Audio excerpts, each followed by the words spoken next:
Hi,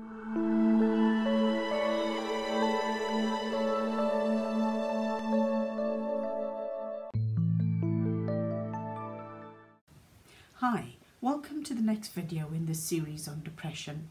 I'd like to talk about relationship difficulties as the next cause, focusing mainly on divorce. This is another one of those big topics which I cannot cover extensively in one video, so there will be a series later on in the year on relationships and how to do them better. Relationship difficulties involve the following, and this is by no means an exhaustive list: communication problems, cheating partners, aggression and domestic violence, financial issues, continued unemployment and making ends meet, interference from third parties, including family members, absent spouses or partners, uncaring other halves, family and work balance, and undisciplined children. I've been doing relationship counselling for 15 years now, and while I've managed to save the majority of these relationships, I've been horrified at the toll it takes on people. So many clients have described how worn out they feel after continuous relationship problems. One minor fight or argument is easy to deal with and recover from, but a series of disagreements is when the rot sets in. If a disagreement is not resolved quickly and amicably, the perception that there is no available solution can result in a sense of helplessness. This feeling compounds the fatigue that people feel when there is constant strife. I refer to it as fight fatigue.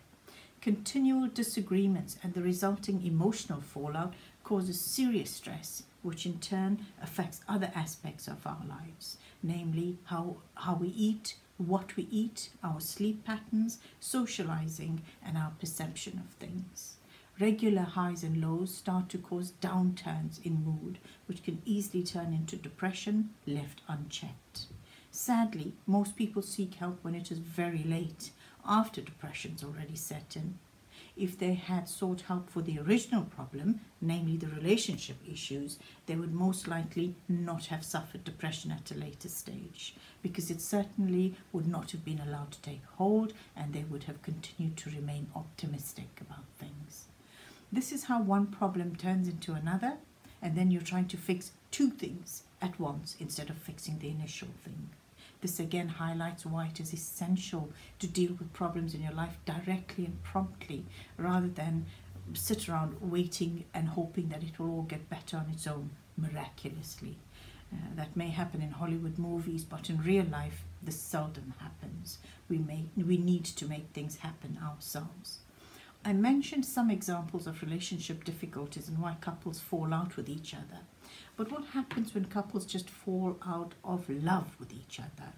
When this happens with one person in their partnership, the other is left bewildered, hurt, bereft, and ultimately quite down.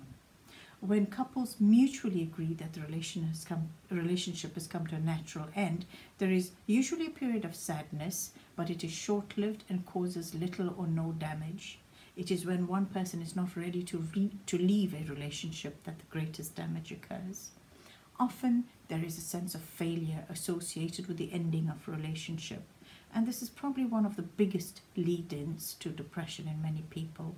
We are an intelligent and progressive species. We do not like feeling like failures, and yet we do at the drop of a hat. Let me just clarify something here. The breakdown of a relationship is not the same as the end of a relationship. A breakdown still leaves room for solving the problems and rebuilding the relationship, but the end signifies that nothing more can be done to retrieve things, and this is where a divorce is usually decided upon. Divorce is a huge contributor to stress and the resulting depression. Sadly, very few divorces go smoothly, especially if there are children and assets involved. It's even worse when only one partner wants it, and the partner who wants to work on the relationship finds themselves unable to persuade their other half to consider counselling or getting any help. Oddly, I've found two reasons why people get depressed while a divorce is in progress. One is the divorce itself and the whole grieving process associated with it, but the other is the anxiety caused by the legal profession. The reasons for this are multiple. Family law is an expensive business and lawyers charge a fortune for a divorce. Even mediation, which is now compulsory in the UK and was designed to unblock the courts and make it all easier by decreasing the costs involved and the amount of time taken up by courts, is still an expensive process, up to about £200 an hour, I believe. Compare that with the £40 to £60 an hour charged by a relationship counsellor, and I think you're getting a better deal trying to fix your marriage problems before you decide you no longer want to be married to that person. Several clients have had to take bank loans or borrow money from family members to pay their legal bills for the divorce, and being left in debt has caused them no end of unhappiness. This doubles the bitterness of the divorce itself. I've also had numerous complaints about lawyers either being too busy to deal urgently with the client's case, not listening to people or giving them appropriate advice, influencing their decisions in ways which did not suit them, not returning their calls or messages. The list goes on. These are some of the ways I have found lawyers and the legal process contribute to people's distress and ultimately their depression, and I think they should be held responsible for it. So if you're thinking about divorce, especially the case if children are involved, it makes sense that before the lawyers get called in, you use a counsellor to unpick the reasons for the relationship difficulties and perhaps try to mend it before you go down a route which is going to cost you time, money and serious stress. Quite often, the length of time it takes to finalise a divorce compounds stress, which causes depression to eventually set in, because this whole process can go on for years. I know that courts try to get it over with as speedily as possible, but divorcing partners themselves often stymie the process by not being available, not attending court, over-negotiating, or just being difficult. What must be remembered is that the process is exhausting for all the parties involved, including children, grandparents, and even friends. So try to prevent rather than cure and fix your relationship issues before you go down a road which will cause you serious stress and likely depression.